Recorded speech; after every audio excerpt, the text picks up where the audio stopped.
So when it comes to sex therapy, there's all kinds of really interesting things in the field of sex therapy right now designed to help alleviate sexual shame. And that obviously is a pretty helpful thing. If somebody has a bunch of shame about sexual expression, the diminishment of that shame is really, really helpful. However, I think at times sex therapy can be a little bit empty. The idea of defining for myself what sexual expression can or should be is great. The problem is that sometimes defining for myself what sexual expression is going to be replication or reperpetration of my own sexual trauma. And that's what I found a lot of the time. There's a thing called the Arousal Template. Okay, so this Arousal Template is this thing, and I'm guessing it's neurobiologically induced. Pat Carnes came up with the theory behind it. The Arousal Template is basically what floats your boat. Okay, what floats your boat. Right? So one thing that's really interesting when you do what I do is people come in and there's lots of really different approaches to sex, right?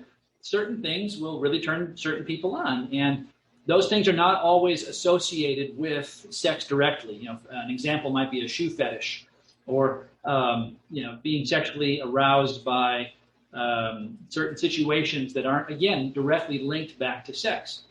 So sex at a core level, when I'm working with folks, the most basic form of sex is it's connected with procreation and pleasure. Once we connect sex to things outside of procreation and pleasure, I start to get pretty curious pretty fast about how that's happening and why that's happening. What we know with regard to the arousal template, or with regard to what floats your boat, is it's created by your most intense sexual experience. Now, if we think about this from an evolutionary or biological perspective, it makes a lot of sense. Back in the day, we didn't have books, we didn't have movies, we didn't have TV, we sure as heck didn't have porn and the internet. Okay? Your most intense sexual experience, generally speaking, is going to be with your spouse, with whoever human beings, we coupled up and decided to stay coupled up to raise children to maturity. And that's generally when mammals have chosen monogamy. From an evolutionary perspective, that's why. It's helpful for the children to reach maturity. And so your most intense sexual experience is often going to be your first sexual experience with your partner. So that's what one would anticipate is in there. And it would also be pretty helpful if we decide from an evolutionary biological perspective that monogamy, at least in the beginning, was somewhat helpful for the biological growth of the child, for the survival of the species, perpetuation of the species. It'd be really helpful if what floated my boat happened to also be whatever I happened to be married to, wouldn't it? Yeah. So we have at the very least, we have several thousand years where that was the norm.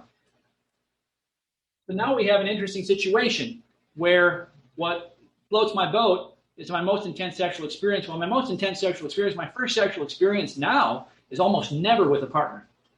My first sexual experience now is almost always with the internet and with pornography. So that's going to be really interesting. Now we see where the varying sexual experience, sort of what floats my boat thing, is starting to show up in the culture. Really significantly, though, for some people, their most intense sexual experience has been some sort of sexual trauma. I can think specifically of a client I had who was raped by a couple people, actually, in her first sexual experience. Okay, this client had been very shy and gone to a party and had too much to drink and woke up in the middle of being raped, unfortunately. Now, what happened with the client as she moved forward is after a couple of days, she went back to the frat house where she got raped and picked a new partner. And she did this every few days for most of her college career, which is sort of peculiar if you think about it, right? Normally, if you have a negative experience happen to you, you don't go back into that negative experience, except in this case, it makes perfect sense. Because what she's doing is trying to reenact the trauma, but this time have sort of a happy ending, for lack of a better term. So this time, anytime she engaged in sexual behavior with people at this frat house, she would make sure she didn't drink more than they did. She would make sure she had full control of her faculties, and she would make sure she had basically full control of the situation. So she would reenact the trauma, but this time she would decide when, if, how, and under what circumstances. Okay? And that, I think, is a lot of the draw to BDSM for people who are trauma survivors. I had another example. I taught a class, and after the class, a gal came up and she said, my girlfriend once a month goes down to the Phoenix. I was up in Prescott when I taught the class. Goes down to Phoenix and she strips. And she likes it for the power. She likes to have power over men. And then this gal went into some discussion about her girlfriend's sexual trauma, because I had just talked about this in front of the class. And what she came to the conclusion is that this is part of her arousal template as a result of her sexual trauma. And her question for me is that healthy? And I said, well, healthy and normal are pretty variable these days.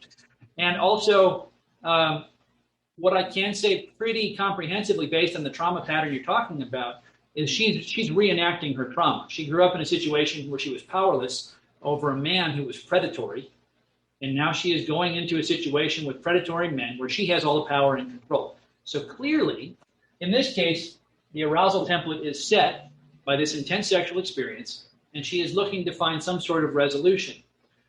So my contention with sex therapy in general is when we get into this situation where we're having sexual experiences that are about more than pleasure or procreation, we really need to ask why. And we need to we need to dig up why, and we need to resolve why. And at that point, in my experience, most of the time, the draw toward the behavior is finished. It's over. There's not a draw. There's not an interest in doing that anymore. And I think that's really, really significant and really, really important and really, really valuable in terms of how I treat clients.